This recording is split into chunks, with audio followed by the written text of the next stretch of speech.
Welcome back out to Cultured Redneck's Garage. This is going to be episode 2 of our 1972 Plymouth Satellite build, where we're trying to get it back on the road. Hopefully we'll make it to the No Name Nationals in Sykeston on October the 1st.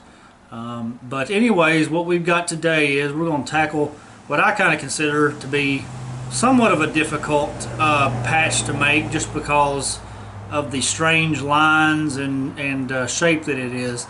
I'm talking about this guy right here. It is quite rusted, and I think you may have seen that in probably my intro video as to the next step that we were going to take to get this done. But you know what, we're gonna look at an old method of making a template, and we're just going to try to fit it up and cut us some sheet metal to make it work, and hopefully this evening we'll maybe cut that out and see how it fits.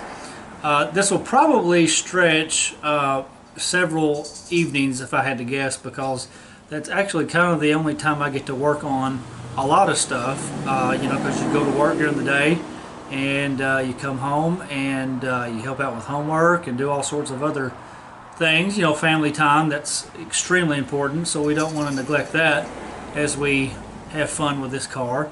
But anyways, we're going to do what we can. We'll get it done even at a snail's pace, and so I'll show you what my method of doing it. Now let me just go on record as saying, I kind of meant to say this, you know, on my last video, I am by no means a fantastic body man or even a fantastic mechanic. You know where I learned to weld? That was on YouTube. And there's a lot of things I've learned just throughout the years, and you know, just by hit or miss and failing here and there, and I learned different ways of doing things. And there's, you know, lots of different ways to skin a cat, and so there's lots of different ways to go about doing certain patches. Sometimes there's a right way of doing it, and sometimes there's a wrong way. So anyways, we'll just kind of work through it. We won't do an exact step by step, but we'll maybe somebody will learn something here. But anyways, hope you enjoy. We'll get back to it tonight and see what we got for you. So let's look at this patch here that we're going to have to make, or this area that needs to be repaired. We've got some rust right here, and it sort of continues on a little bit, so we at least need to start this, you know, somewhere around in here. I don't know, we may go a little bit further, but it is completely eaten out. What I think we can do, I'm sure I'm going to have to, you know, sort of grind this down to confirm, but I'm sure it's sort of spot welded in there, or plug welded, whatever you want to call it. But yeah, what makes this thing difficult is, I'm not sure if you can, yeah, here you go. Oh, sorry. You've got different angles here. So we have to somehow make a template that will allow us to bend this angle, bend that angle, let it all meet, and of course this thing is rotted out. That's not supposed to be like that. But then maintain that angle until we get to here.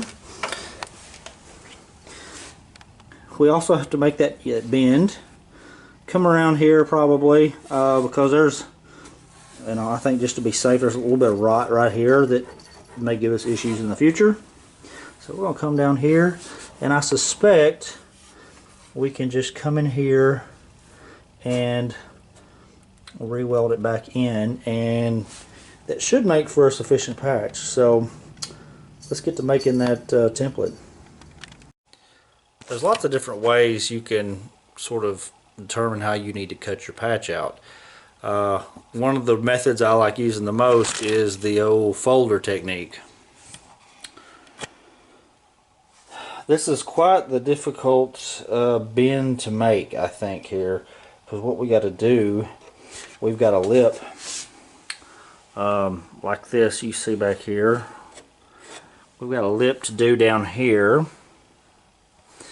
So what we may do is we may actually fold that over once we get the patch sort of tacked in place. But then we got to make a fold here and make like a radius fold, and one going here, and one that goes down here to fix all this rust.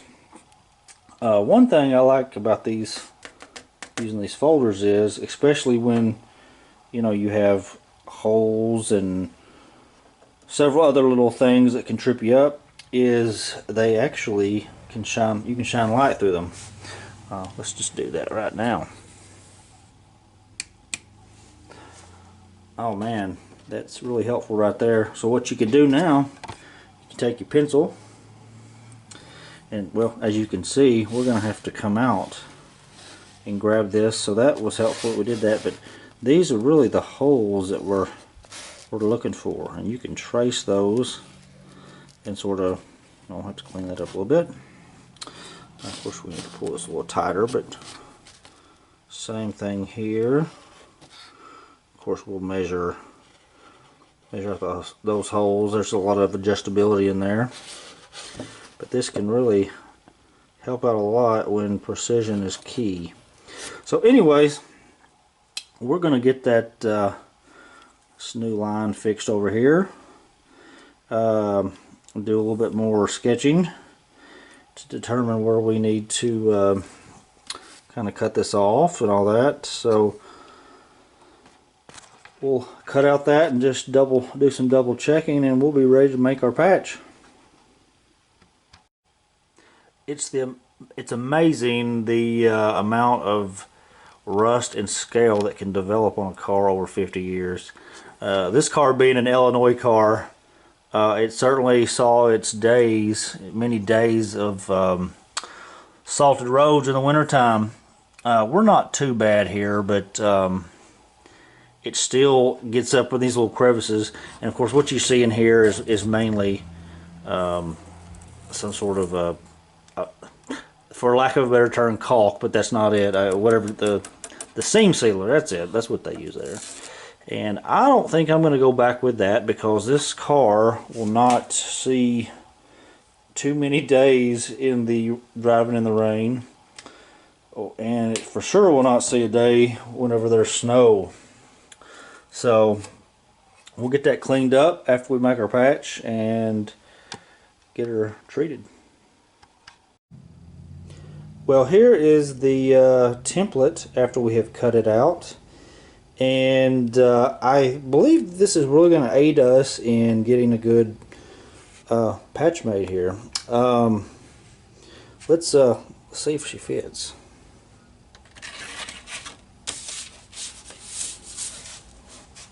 Yeah, I think that's going to help us do an adequate patch there.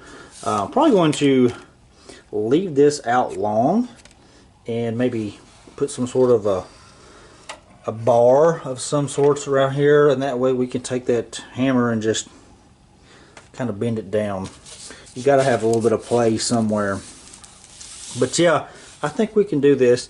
I believe the most difficult part of this patch is going to be that we got to watch is we got to bend this line right here, and it stops at a certain point. So I think if we just get these major lines bent, we'll even bend this one. Actually, we may just massage that around a little bit before we cut this out. But I think if we can do that, this has to maintain a straight line. That, once where it lands here, I think we can massage this into place and make it work. So what we'll do is, I think tomorrow I may cut that out and try to make some bends. I kind of have an idea. I might try. I don't want to keep wasting time, but I've got I bought me a Harbor Freight press to use in working on gear stacks for Volkswagen transmissions. I'm going to try to dive into that. But, I'm going to try to make an apparatus maybe that will help me kind of make a homemade brake. You can see some angle I have there. I don't know. We'll see what happens. But that would make life a little easier, especially when you've got a thick sheet metal. Well, you know what? That wasn't much, but it was something. And that's really what I think when you do a big project like this, you just have to kind of do. Just, you know, you may, whether you're working at a snail's pace or working really fast, you know, at least you're working on it. And so that's one thing I got to keep in perspective, is that, you know, at least it's something. I can't remember who it was, but it seems like someone once said that the way they kept interested in their project was at least once a day, just at least touch the project. And so I think that's what we're doing here. So I'm gonna try not to be disappointed with the progress tonight. It's been busy this week, so I haven't really got to work on it like I wanted to, but you know, I'm touching it and it's staying important to me. And I would recommend it. You know, I started practicing that at one point, and that actually, I think, was very helpful. You're not likely to let something sit in the garage and you know, go to waste if you're just, you know, if you're invested in it somehow. You know, going out there and just doing something with it, touching it or tightening a bolt or something, it just helps. So anyways, that is it for tonight, and tomorrow we will get some metal cut and keep going on, and hopefully by Saturday we'll get a patch completed. So we'll see you later.